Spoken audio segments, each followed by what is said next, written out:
Next from Springfield, Ken Dunkin, Democratic State Representative of the 5th District, reacts to Governor Rauner's budget address. This runs about 12 minutes. Representative Ken Dunkin, thanks for joining us on the Illinois Channel. You've been getting a lot of attention lately for basically bucking Speaker Madigan and going to bat. And recently you had a press conference in which you blamed the Speaker for the deadlock between getting a budget passed. Can you first just expand upon that? Why is it that you're blaming the Speaker as compared to Governor Rauner? Well, first off, I'm down here to serve the people in the 5th Representative District, and this is not about Speaker Madigan. This is not about the governor. This is about me having a real substantive discussion on matters that are of importance and value to the citizens who we extract taxes from, who we regulate. And so it's important for us to make sure that we stay focused on the issues that are a part of a successful endeavor for our citizens. I am equally responsible, as is the members in the House, the members in the city, in doing what's right for citizens here in the state. So it's not a blame game. It's imperative that the leadership meet as they were elected to. Cullerton is meeting with the governor. The Speaker of the House is meeting with the governor. Excuse me, the Speaker is required to meet with the governor as well. A lot of people are looking at your race, and now you have a Democratic challenger, where last time I understand you won re-election by 80%. People are saying this is a proxy war between the governor and Speaker Madigan. Is that how you see it? I see it as me putting people over politics. I've been a lifelong Democrat and still am a Democrat, but I'm an independent Democrat who wants to put people over politics. When I had the opportunity to work with the governor in releasing $2 billion for child care assistance for the developmentally disabled, for the senior care services, I seized upon that opportunity. Now, I may have upset some in my party because I got $2 billion released for our seniors, for the children, and for the disabled. Maybe that's a bad thing. That's why I'm being vilified. You have party bosses, union bosses, locally elected officials upset with me because I went around Mike Madigan to get $2 billion to some of our most vulnerable citizens. That's a major problem. The issue is, it's not a problem, and we should be having this conversation as actively as we possibly can, day in, day out. There's no excuses of why it is that there's an impasse of 8.5 months now, and we don't have a budget. So I'm charging the Speaker, the governor, the Senate President, the minority spokespersons in the House and Senate to come up with a compromise. If not, members, rank and file members, who are also duly elected in our respective districts, to force our leaders to sit down and compromise, negotiate a budget. Have you talked to other members of the Democratic caucus, and do you feel that there's also angst within the caucus, or are you the only person that kind of feels this way? No, you have a number of members in the caucus, and the Democratic House caucus specifically, who are applauding me, who are supporting me, but for some reason they are reticent. They're very, very nervous because of the perception of Speaker Madigan's omnipotence down here. And my thing is, enough of that. The people who are the most important to me are the citizens who sent me down here, as are my other colleagues. Why are we playing up to another man or other men instead of putting work together, a workable budget or solution to get us out of this incredibly insane budget stoppage? We have not stopped taxing people at the sales register, at the income tax level, nor have we stopped individuals at the fee level or the regulatory end of things. When they go to the Secretary of State's office, they're charged money. That's not put on hold for 8 months. When they go to the Comptroller's office or the Department of Revenue or Department of Aging, Department of Agriculture, Natural Resources, we still charge fees.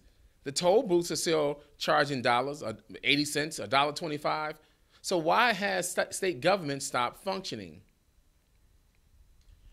Let me ask, we just, as we stand here today, the governor just gave his budget address.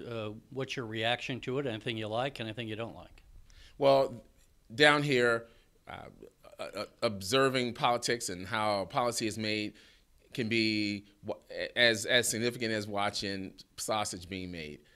I'm not going to agree with everything that the governor has done, and I certainly don't. Cutting public safety, general services, higher education appropriations is massively insane. There's nowhere in the world that I would have cut that. And so I'm going to fight to see to it that he restore higher education. We can't have our schools closed. However, I think the salient point that he made was us sitting down in a room, compromising and being honest and being clean about what it is that the state needs, and we execute a plan to spend the citizens' money. Again, it's inexcusable why our leadership is not agreeing on a budget in month number 8. You know, a lot of political observers, and I'll end with this, are saying, looking at your House race, now you have an opponent, people say put up by the Speaker to basically get back at you for breaking with him. And a lot of people say Speaker Madigan kind of keeps an iron fist control over his caucus by basically saying, if you don't agree with me, we're not going to fund your campaign and we're going to run someone against you. And they say if you win re-election, that this might basically pop that balloon or break that hold that other members of the Democratic caucus are fearful of not being able to be reelected without the Speaker's support. Again, is that a valid observation, or do you see it differently? That's a very valid observation. Members are keenly aware, and some, even in fact, not all, some are intimidated by the Speaker. This is a litmus test for independence, for Democrats and maybe Republicans as well, to be able to think on their own and come from the doldrums of partisan politics that people simply cannot afford. Can we afford another $110, $111 billion deficit? Can we afford the Chicago Public Schools imploding because we don't have the finances to make sure that it is funded more than adequately but properly, even statewide? Can we afford for Chicago State, Eastern Illinois University to be under financial attack by closing? That means we're attacking it because we're not taking any actions towards seeing to it that it's successful. That's a real problem. And so members are keenly aware and are watching what's going on in my race because I'm the voice of independence. I'm the voice, the Democratic voice that wants to see something done. And most of my constituents don't have the luxury for us not to have a mental health budget, for us not to have a home health care budget, for us not to have child services being delivered, for us not to have providers in hospitals and clinics providing services. We don't have that luxury. And so I'm going to fight whoever I have to. And it's sad that the Speaker and the entire Democratic Party that he controls, that he's the chairman of, and the unions that I've supported 90+% from ASME, SEIU, all of the teacher unions, I've been a staunch and avid supporter of the unions here in this state because unions have a special place here in this state, even the trade unions. And for them to want to attack and go after me because I made a decision to secure $2 billion for our citizens, that is the biggest hypocrisy in the history of this state. And so I'm in this to win it for the people of the state of Illinois. And again, my new approach in this policy endeavor is people over politics, now and forever.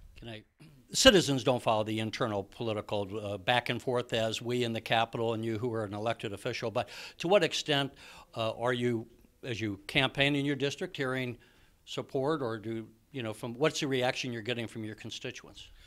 Constituents in my district, literally from the Gold Coast to the Soul Coast, are sick and tired of the political foolishness, shenanigans, and insanity down here. They have expressed that consistently. They know that Speaker Madigan, who's been here for 45 years in this General Assembly, is a part of the problem. And he has the nerve to want to come after his own because I'm standing up for the people.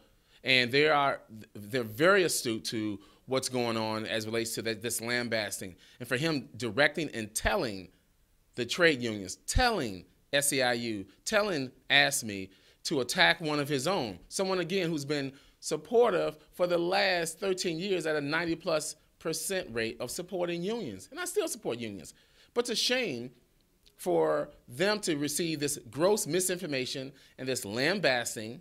They're so desperate and thirsty for success or knocking me out of office, that they're going back 21 years, and then they're manufacturing things.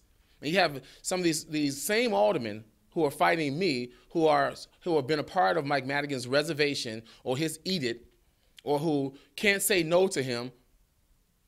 Given all the issues in the city of Chicago, their focus is what Mike Madigan is telling them to. I want Ken Dunkin out of my caucus. They're spending their money, their energy, and their time, the intellectual political capital on trying to rid myself, because I am a man who can think on his own and is challenging the status quo.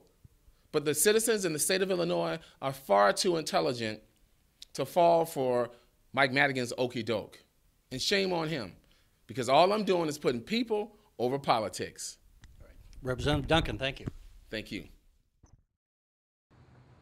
You're watching the Illinois Channel, an independent nonprofit corporation formed to provide gavel-to-gavel coverage of Illinois state government and other public affairs events taking place across Illinois.